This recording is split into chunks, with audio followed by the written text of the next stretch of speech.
अस्सलाम वालेकुम friends, my name is Sajid Mughal और आज हम बात करेंगे टायर्ड आर्किटेक्चर डायग्राम के बारे में। यानी ये क्या चीज़ होती है और इसको किस तरह हम जो है ना ड्रा कर सकते हैं। और सिंपली मैं आपको ये ड्रा करके दिखाऊंगा वर्ड के अंदर, ठीक है।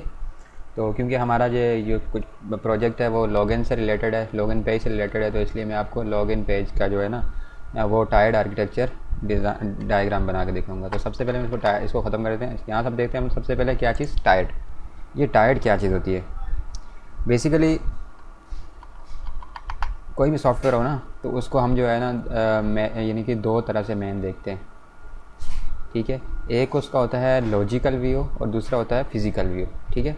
और जब जो लॉजिकल उसका व्यू होता है, लॉजिकल व्यू जो होता है उसको हम डिस्ट्रीब्यूट करते हैं किस पे, लेयर्स पे, मुख्तलिफ लेयर्स पे होती हैं। जिस तरह से प्रेजेंटेशन लेयर है, अच्छा उसके बाद आपके बिज़नेस लेयर है, डेटाबेस लेयर है, इस तरह की मुख्तलिफ हम उसको लॉजिक पे जो है ना यानी कि उनको डिस्ट्रीब्यूट कर रहे होते हैं, जिनका प्रैक्टिकली कोई यानी कि नज़र नहीं आता। और सपोज़ इसको हम इस तरह से कह सकते हैं, जैसे हम कोई प्रोग्राम बनाते हैं उसकी डायरेक्टरी बना रहे होते हैं, तो उस डायरेक्टरी के अंदर सब डायरेक्टरी होती है। मसलन इमेज के फोल्डर के अंदर सब इमेज का फोल्डर है, इंक्लूड्स का, इस तरह से ये तमाम चीज़ें, इसको कहा जाता है लेयर्स, ठीक है। और इसका दूसरा होता है टायर्ड। टायर्ड का मतलब होता है कि भाई यानी कि जो आप प्रोग्राम को डिस्ट्रीब्यूट कर रहे हो, सॉफ्टवेयर को, उनको मुख्तलिफ यानी कि आप उसके अंदर क्या क्या चीज़ें इस्तेमाल कर रहे हो, मुख्तलिफ हार्डवेयर इस्तेमाल कर रहे हो, कहाँ कहाँ से इस्तेमाल कर रहे हो। तो इस तरह यानी दूसरे फार्म में कह सकते हैं टायर जो है ना वो फिज़िकली जो है ना आप यानी कि आपका जो सॉफ्टवेयर है उसकी डिस्ट्रीब्यूशन का नाम है।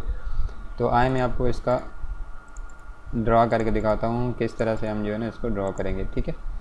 तो मैं एक वर्ड की फ़ाइल खोलता हूँ।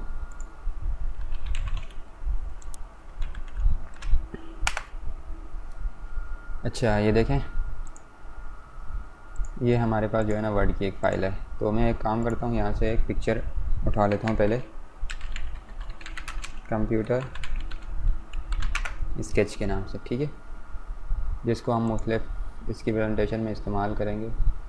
तो यहाँ पे मेरे पास एक पिक्चर आ रही है, चलो हम इसको उठा लेते हैं।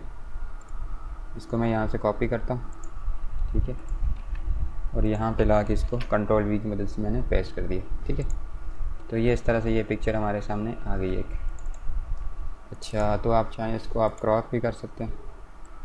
इसका जो एक्स्ट्रा चीज़ें हैं इसको मैं ख़त्म करना चाह रहा हूँ, तो आप इसको रिसाइज़ कर सकते हैं। ओके, तो राइट क्लिक करें आप इसका, यहाँ पे टॉप एंड बॉटम पे क्लिक करूँ तो मैं इसको कहीं भी लेके जा सकता हूँ, ठीक है। तो ये हमारा हो गया एक, हम ये सपोज़ कह रहे हैं कि ये हमारा एक सिस्टम है, मशीन है, ठीक है। और सबसे पहले यूज़र जो है वो क्या करेगा, फर्स्ट ऑफ ऑल आपका एक क्लाइंट है, आपका एक यूज़र है, ठीक है। डिज़ाइन आर्किटेक्चर आपके जो डायग्राम बना रहे हैं उसमें डेफिनेटली आपके यूज़र भी होंगे। इसको मैं यहाँ लिख देता हूँ, हम कह सकते हैं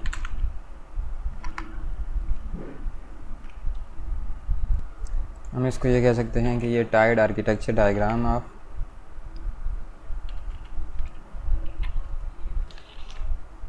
हम इसको ये कह सकते हैं कि ये लॉगिन पेज है, ठीक है। अब लॉगिन होने के लिए सबसे पहले यूज़र क्या करेगा, वो डेफिनेटली अपने सिस्टम को इस्तेमाल करेगा। तो इसलिए हम इसको ये कह सकते हैं कि ये है हमारी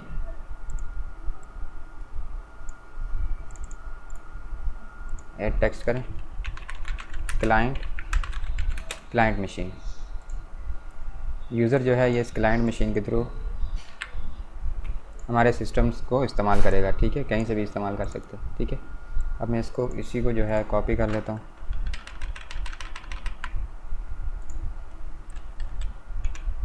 सही सेंटर में रख लेते हैं।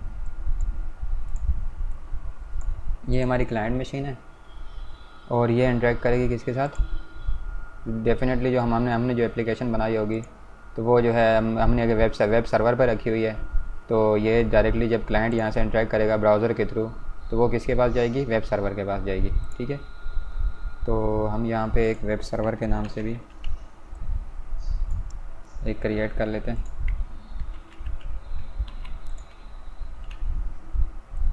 ठीक है। तो हम इसको कह सकते हैं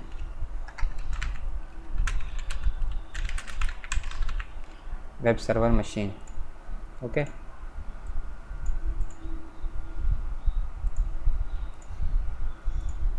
ये जो है ये हमारा जो क्लाइंट का पीसी है वो इंटरेक्ट करेगा हमारे वेब सर्वर मशीन के पीसी के साथ, सिस्टम के साथ, ठीक है। तो यहाँ ये इंटरेक्ट करेगा। उसके बाद जो है ये जो है किसको भेजेगा रिक्वेस्ट,